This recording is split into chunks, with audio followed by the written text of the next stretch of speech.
দেখুন, নেটওয়ার্ক মার্কেটিংয়ের সফলতার যেমন একটা নকশা আছে, ঠিক তেমনি ব্যর্থতারও কিন্তু একটা চেনা প্যাটার্ন আছে। আজকের এই বিশ্লেষণে আমরা দেখব কেন এই ইন্ডাস্ট্রিতে এত এত মানুষ যোগ দিয়েও ব্যর্থ হয়, আর সেই ব্যর্থতার প্যাটার্নটা যদি একবার বুঝে ফেলা যায়, তাহলে কিভাবে সফলতার নকশাটাও তৈরি করা সম্ভব। চলুন গভীরে যাওয়া যাক। স্ক্রিনের এই সংখ্যাটা একবার দেখুন, ১৯ মিলিয়নেরও বেশি। ভাবা যায়, এটা কিন্তু শুধুমাত্র একটা ডিরেক্ট সেলিং কোম্পানি ডিএক্সএনের বিশ্বব্যাপী মোট সদস্য সংখ্যা। মানে এই বিশাল অঙ্কটাই আসলে বলে দেয় যে এই ব্যবসার মডেলের প্রতি মানুষের আকর্ষণটা ঠিক কতটা। আর এটা যে হুট করে গজিয়ে ওঠা কোনো কোম্পানি তাও কিন্তু নয়। ১৯৯৩ সাল থেকে বিশ্বের ১৮০টারও বেশি দেশে এরা সফলভাবে ব্যবসা করে আসছে। তার মানে কি, এর ভিত্তি আর সিস্টেম দুটোই কিন্তু একদম মজবুত আর বছরের পর বছর ধরে পরীক্ষিত। তাহলে আসল প্রশ্নটা তো এখানেই, এত বড় এত প্রতিষ্ঠিত একটা প্ল্যাটফর্মে যোগ দেওয়ার পরেও ডাইরেক্ট সেলিং অ্যাসোসিয়েশনের রিপোর্ট বলছে ৮০% নতুন সদস্য প্রথম বছরেই হাল ছেড়ে দেয়। কেন? এই যে একটা অদ্ভুত বৈপরীত্য, এটাই আমাদের আজকের আলোচনার মূল ফোকাস। ব্যর্থতার কারণ খুঁজতে গেলে সবার আগে কিন্তু নিজের ভেতরের দিকেই তাকাতে হয়। তো চলুন প্রথমেই সেই মানসিক বাধাগুলো একটু দেখে নিই, যেগুলো কিনা সাফল্য আসার অনেক আগেই আমাদের পথ আটকে দেয়। প্রথম আর সবচেয়ে বড় যে ফাঁদ, সেটা হলো অবাস্তব প্রত্যাশা। অনেকেই ভাবেন এটা বুঝি কোনো লটারি, যেখানে ১-২ মাসে লাখ লাখ টাকা আয় করা যাবে। কিন্তু বাস্তবতাটা একদমই ভিন্ন। ফেডারেল ট্রেড কমিশনের গবেষণা পরিষ্কার বলছে, নেটওয়ার্ক মার্কেটিং কোনো রাতারাতি বড়লোক হওয়ার স্কিম নয়। এটা একটা দীর্ঘমেয়াদী ব্যবসা যা কম্পাউন্ডিং এফেক্টে কাজ করে। মানে এখানে সত্যিকারের ফল পেতে হলে অন্তত ২ থেকে ৩ বছর একটানা লেগে থাকতে হয়। এই কথাটা একটু খেয়াল করুন। আত্মবিশ্বাস আসে অভিজ্ঞতা থেকে, আর অভিজ্ঞতা আসে ব্যবহার থেকে। দ্বিতীয় যে অভ্যন্তরীণ বাধা, সেটা হলো পণ্যের প্রতি নিজেরই কোনো বিশ্বাস না থাকা। কিন্তু সেই বিশ্বাসটা আসবে কোত্থেকে? হার্ভার্ড বিজনেস স্কুলের একটা কেস স্টাডি বলছে, যখন একজন ডিস্ট্রিবিউটর নিজে পণ্যটা ব্যবহার করেন, তার উপকারিতাটা অনুভব করেন, ঠিক তখনই তার মধ্যে একটা খাঁটি আত্মবিশ্বাস জন্মায়। এই আত্মবিশ্বাস কিন্তু কোনো স্ক্রিপ্ট মুখস্থ করে আসে না। আরও দুটো বড় মানসিক বাধা আছে।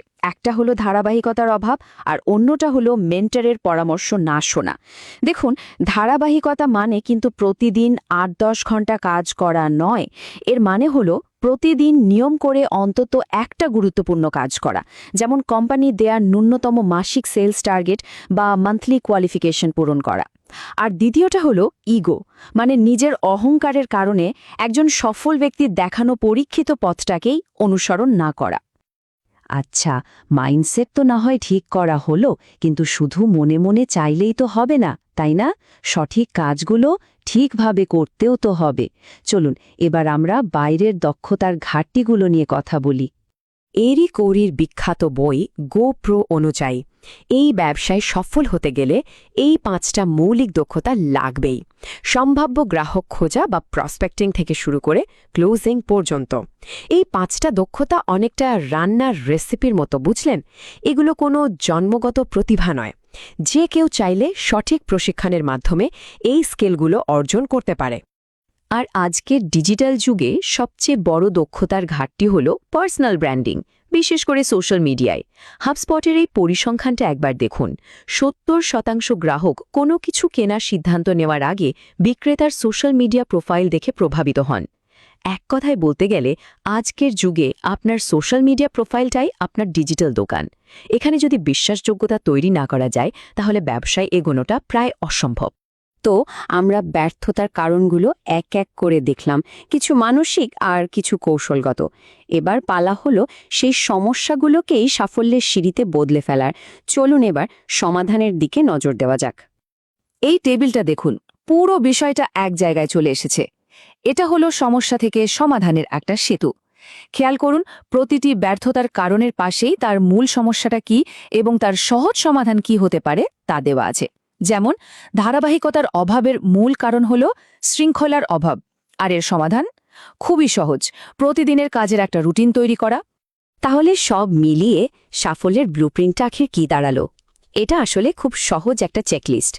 প্রথমে নিজে পণ্য ব্যবহার করে বিশ্বাস তৈরি করা, তারপর মাসিক টার্গেট পূরণ করা, এরপর ৯০ দিনের একটা লক্ষ্য নিয়ে কাজে নামা, ট্রেনিং ও ইভেন্টে অংশ নিয়ে দক্ষতা বাড়ানো, আর সবশেষে এই পুরো সিস্টেমটা নিজের টিমের মধ্যে ছড়িয়ে দেওয়া বা ডুপ্লিকেট করা। ব্যাস। শেষ কথা হলো, সিস্টেমটা কিন্তু একদম সহজ, পরীক্ষিত এবং সবার জন্য একই। আসল প্রশ্নটা শুধু একটাই, এই সহজ পথটা প্রতিদিন নিয়ম করে অনুসরণ করার শৃঙ্খলাটা কার মধ্যে আছে? কারণ দিন শেষে সাফল্য বা ব্যর্থতা এর পুরো দায়ভার কিন্তু ব্যক্তির নিজের হাতেই থাকে।